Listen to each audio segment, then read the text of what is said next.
I'm Jacob. And I'm Katie. And we studied the effect of sand on corn's growth. We chose corn because it's pretty much a cornerstone crop of the United States because of its use in both food and energy and ethanol. It's also highly productive with 140 to 160 bushels per acre, as fully stated. We chose to use Quikrete sand so it would be fresh and there'd be no contaminants in it that could possibly negatively affect our results. And our hypothesis was that the more sand in the pot, the less growth we would see. Alright, so for the materials, we chose to test how the sand would affect the growth of the corn. So we created 15 peat pots filled with different mixtures of peat moss, sand, and the corn seeds.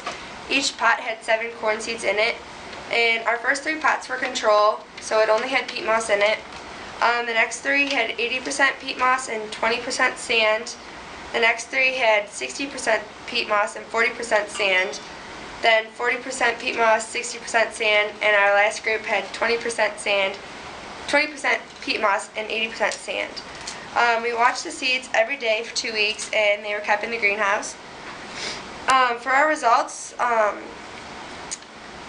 after the first week, we had germination in the control and in the pots containing 20% sand and 40% sand. During the second week, the first 3 groups continued to grow, and we saw germination in the last 2 groups. By the end of the 2 weeks, our highest leaf was 6 inches, and that was in our control. And there was 4 inches in the 20% sand, and 3 inches in the 40 and 60% sand, and a ½ inch in the 80% sand. As you can see right here, this is the inches of growth, and this is the percent of sand in the mixture. Our growth was actually the same as our hypothesis as what we thought it would be. So the controls with no sand had the most growth, seen here. And then the more sand in the pot, the less growth.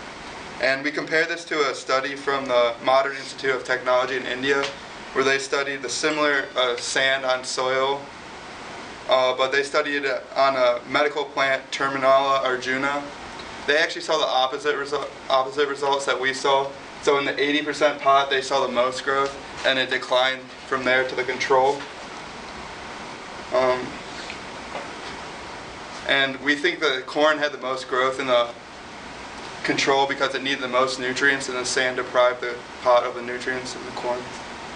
Any questions? Yes, I had a question.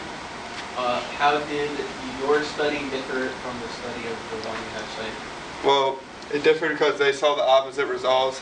And we think this is because of the difference in plant size between corn and the medical plant, and also the different region it's from, so sand had a different effect on than it would have in here.